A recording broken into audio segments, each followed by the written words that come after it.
The final topic that we're going to discuss coming from the textbook is depth perception.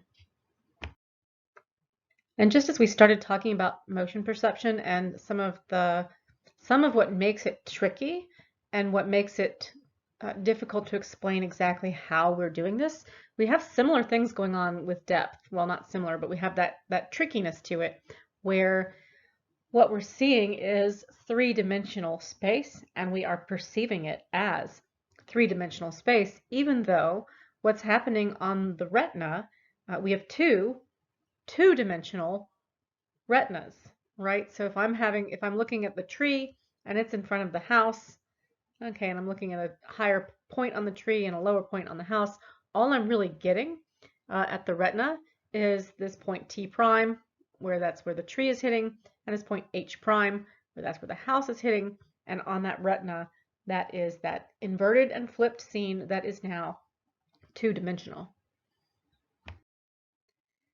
So we have to use a number of sources of information in order to put together this information about depth. Some of those sources of information are oculomotor, which means it's about the movement or the motor of the eyes, so the oculo part of that. Some of these are monocular, and that doesn't mean to say that we can't see them with two eyes, but just that we only need one eye in order to be able to see these sources or cues to depth information. Some of those are produced by motion, and some of those are pictorial or static. We don't have to be moving in order for these cues to help us see depth. And some of those cues are binocular, or cues that we really do need two eyes in order to use that source of information. The two oculomotor cues to depth perception are convergence and accommodation. And I'm just going to go through these with the pictures. So convergence is the fact that when you're looking at something that's at least, I think it is 9 meters away, your eyes are basically parallel. So as you get a certain distance, this isn't going to help you very much. But as you get closer and closer, and you can do this with your finger, right? So if you put your finger as far as you can reach your arm, but you put it out in front of your nose, you can kind of feel your eyes converging or coming together just a bit. And then our eyes continue to move and converge together if you bring your finger in closer and closer and closer until you touch your nose. And of course, at that point, it's a really obvious conscious feeling as you are going cross-eyed. The other oculomotor cue to depth perception is accommodation.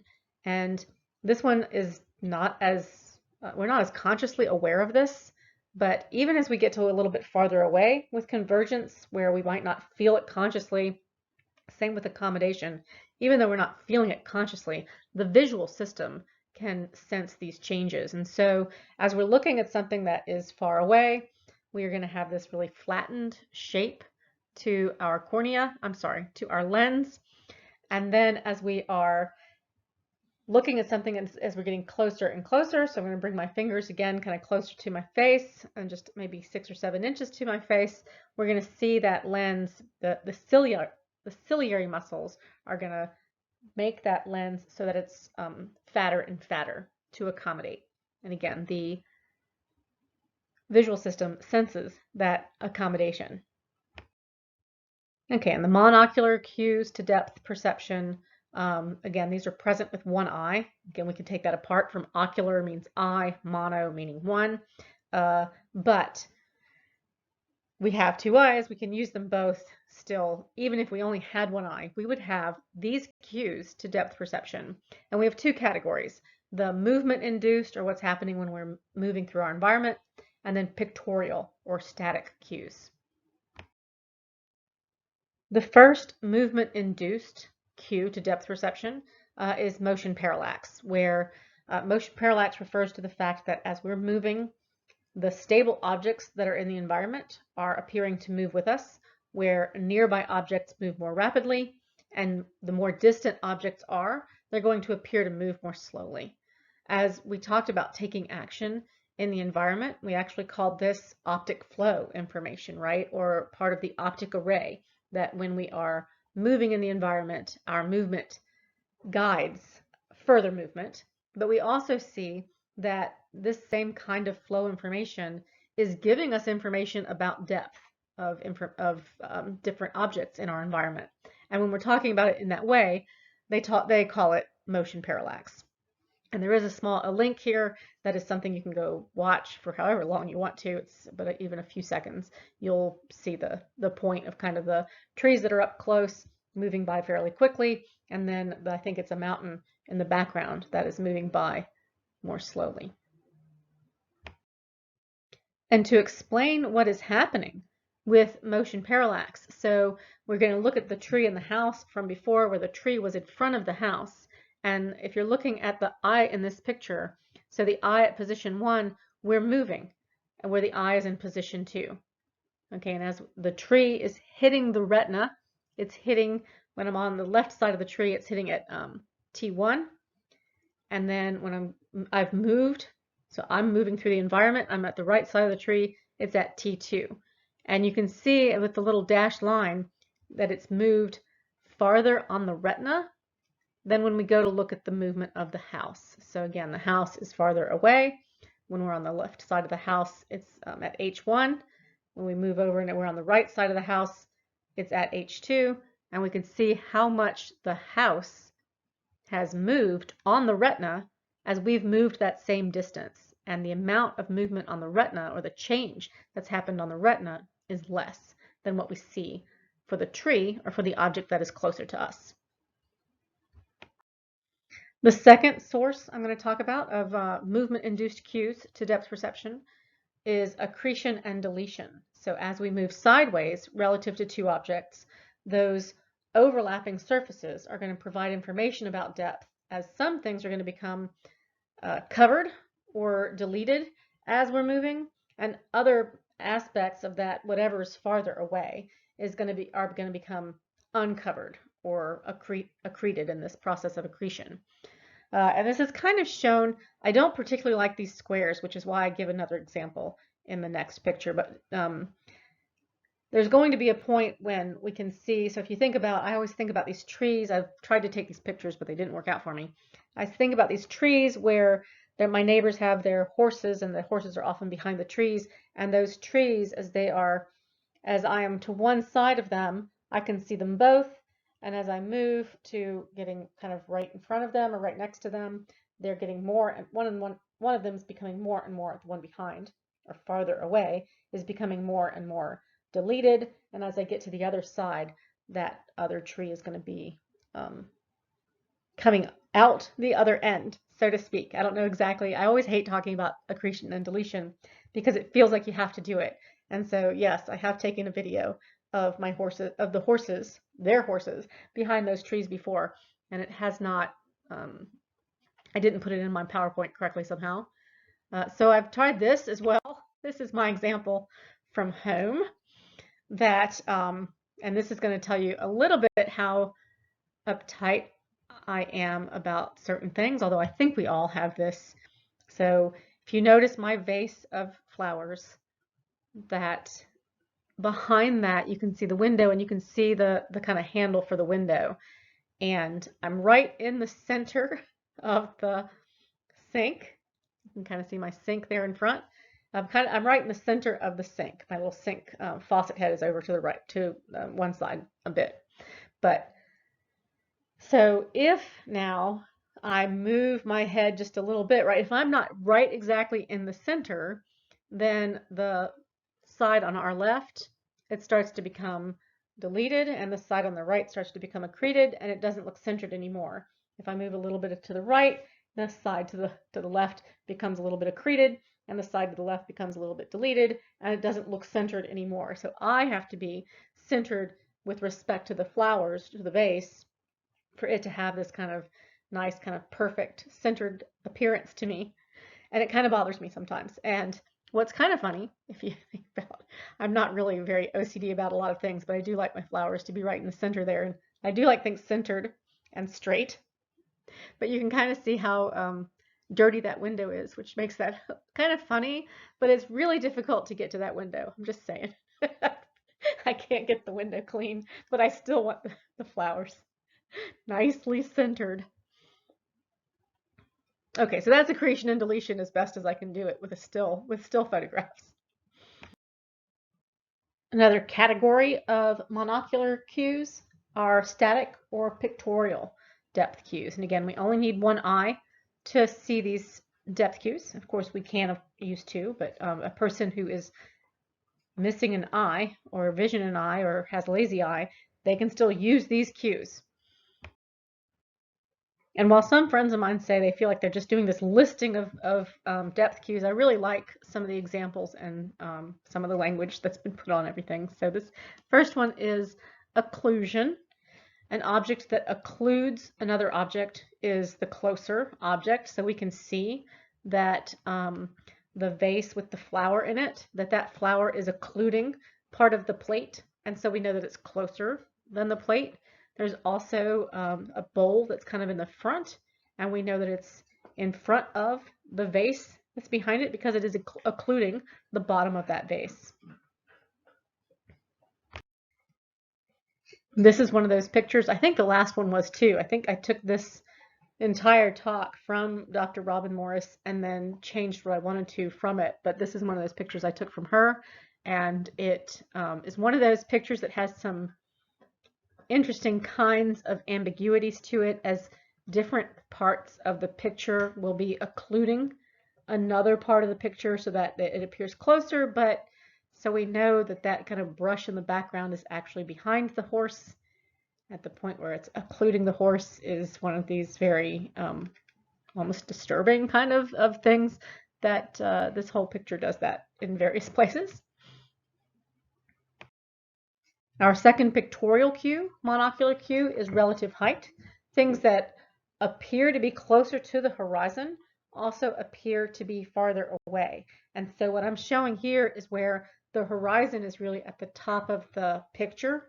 And so things that are at the top of the picture in this relative height are appearing to be farther away. But I think I flipped this around right away. Hold on. Yes, with this one, where so as we get up to what's kind of closer to us and above us, now it's going to be what's at the bottom of the picture, right? Because again, it's what's closer to, appears to be closer to the horizon. Okay, that's what's going to appear to be farther away, but it is relative height. This picture also shows relative size, so that if we know that our objects are approximately the same size, then the larger one is going to appear as if it is closer to us. And so we know that these balloons are approximately the same size. Those ones that are larger, they appear to be closer. And then as we get into the little tiny dots, they appear to be farther and farther away, as we're assuming this, that they're the same size. Another great example, as if we take this person who is so close to the camera that all we see is his leg. His leg is actually larger than if we look at one of the people towards the back, that we can see that person is not even up to this guy's kneecap, right? So we know that this person whose leg we're looking at, that leg is just closer than those people who are farther away. They're not just tiny people. A cue that is in some ways related to relative size is familiar size. So relative size is we have to know that those things are the same size, which means their size has to be somewhat familiar. That's kind of alluded to in there, but really the relative size is a comparison. When we see a bunch of things that are the same size, but they are appearing, well, they're on our retinas, they're at different sizes, we know that they're at different depths. Familiar size also tells us about depth. And so I tried to find this picture where someone's pretty far away, and we know, right? We know the size of a man. There goes my puppy dog. We know the size of a man. This is not a tiny man among the trees and brush, right? This is a man who's a regular sized person, and those trees that are around him in the brush are expansively, those trunks of those trees are huge. And so he's telling us about the size and the depth of those trees. In a study by William Epstein, he used familiar size to kind of really manipulate how far people thought these coins were from them. So to manipulate where they thought they were in depth. So he had them all be the same size. These were pictures of the coins, and let me just tell you, he made sure that there were a lot of cues that we use to depth that he took away, and I actually have to look at all of them. He did a lot of things. These were photographs of the dime, the quarter, and the half dollar. They were all the same size. He placed them in a darkened room, illuminating them with a spot of light, and the subjects, the participants, could only view them with one eye. Okay, he created them with real coins, so they were very, very realistic, but he had to do all this to take away those other possible depth cues so that people couldn't see how far they actually were from the coins. And of course, as you might imagine, people estimated that the dime was closer than the quarter and that the quarter was closer than the 50-cent piece. Another pictorial cue is linear perspective, sometimes called perspective convergence, as what we're seeing with, if we see parallel lines and they're moving away from us, or they're going off into the distance, they will have this kind of appearance of converging together. And then we also see the vanishing point provides this kind of point of view.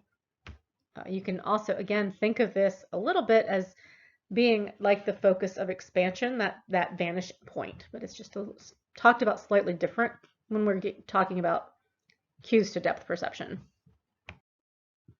And I have a few examples of art here, again, taken from Robin Morris. This prelinear perspective art, you can tell that you can get the feeling that perhaps they're putting things, and you can kind of see with occlusion that some things are behind other things, like whatever that thing is behind the person's hand.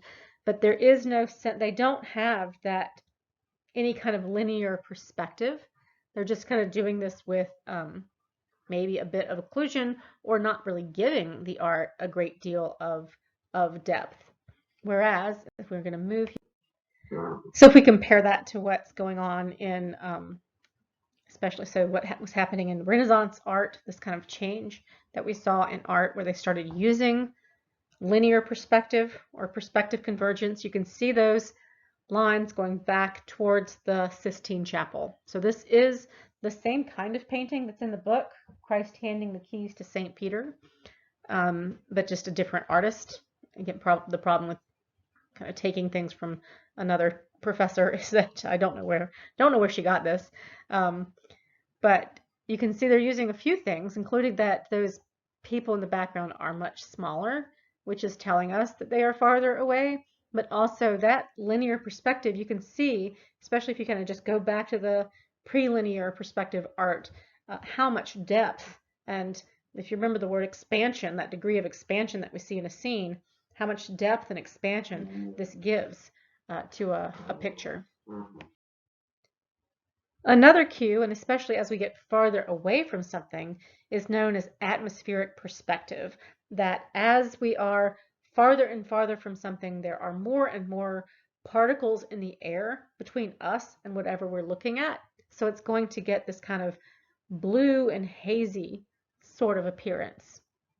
So we can tell that those mountains are pretty far away, and then those, you can see there are mountains behind that, partly because they're occluded, but also they're even more kind of hazy and maybe a little bluish. Another monocular cue is texture gradient. So if we have a field that we know is a uniform texture, or that we can assume is a uniform texture, when it's close up to us, it's going to appear, those pieces are going to appear larger and they're going to have more detail. And as they get farther away, as we can see in this picture, we are losing some of that detail, and they appear to be smaller, or we might see them as more tightly packed. We also have shading and shadows. I actually am reusing this from the light from above heuristic from before, but we do have that light from above heuristic. We're assuming that light's coming from above, and it tells us not only about objects themselves, but to some extent the depths of those objects. And so it's always really hard for me to talk through this one, and you just kind of have to, and so this is spun around, right? If you kind of turn your screen or your head upside down, you'll see that I've just spun it around, that the only thing that's changed now is where we are assuming the lighting is coming from, and so how those shadows are hitting those either trenches or mounds. And this is a great one for how the shadows really help us to interpret those balls in a particular way in B. So in A, as far as we know, and it kind of looks like those balls are just kind of hovering above, maybe with the ones on the outskirts being farther away, but it's difficult to tell, and we can reinterpret that in various ways. Whereas in B, with the way those shadows are, it looks like the ball on the left is farther away and closer to the ground. And as we move to the right, it looks like they're kind of coming toward us. And then as we get farther to the right from the center, it looks like they're going up into the air. And again, those balls right now are in the same exact place as they were in A. And this interpretation of where they are in depth has changed because of the shadows. Okay, so in classes, what I usually do here is just have students pick out several of those depth cues, as many as we can come up with while just sitting and looking. This is in your textbook, I do believe, and you can do this for yourself, and you can check yourself in the textbook. And I'm going to suggest strongly that you do that. Okay, that by looking at this, generating those cues from the notes or whatever that you just took. If you didn't take notes, go back and take notes. And then applying that and generating those names, that's going to help you a lot in remembering these depth cues. And my last piece of the monocular depth cues are really to go, and the oculomotor depth cues, what we've done so far is to go through these tables really briefly. That again, I think if they're not in your book, you took them out, but I think they're in your book.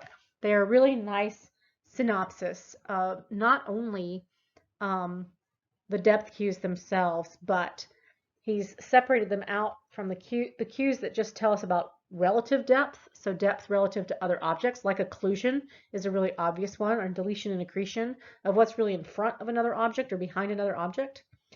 Whereas there are other depth cues that are telling us about actual depth in space without having to do this kind of relative to other objects thing. So relative size, texture gradients, motion parallax, and then accommodation and convergence, of course, help us with that as well. He also breaks it down into those cues that are really helping us really close up, like occlusion, the accommodation and convergence, motion parallax, and relative size. That's if we get motion parallax, I'll just use that as an example. As we get far enough away, everything appears to be moving really slowly, and so there's not this really relative amounts of movement depending on how close. Okay, and then as we move out past 2 meters, so we're at a pretty decent depth, but we're still within 20 meters. We're not really far away. There are still some cues that are helpful, and some different cues that are helpful there, like texture gradients. And then as we get farther than 20 meters away, there are certain cues that are helpful. And so my example that I usually come to is atmospheric convergence, atmospheric perspective, because it's not helping us at those closer distances. It's not until we get far enough away that there are enough particles in the air that are scattering light that now we're seeing that as that's helpful in telling us about depth. And somewhere, either in this textbook or maybe he took this story out of being a runner and running in New York and then going to run with his friend out in Arizona or someplace like that, and seeing the finish line and thinking it was much closer than it was because there's so much more atmosphere and pollution in New York that that cue wasn't there for him out in Arizona. And if you think about going to someplace like the moon where there is no atmosphere, that specific depth cue is not going to exist there. So that's going to be one that changes depending on our environment just a bit, and it's a good thing to keep in mind when we're walking a distance in a strange place. Okay, so, but you can also look through these. It's in your book on page 233.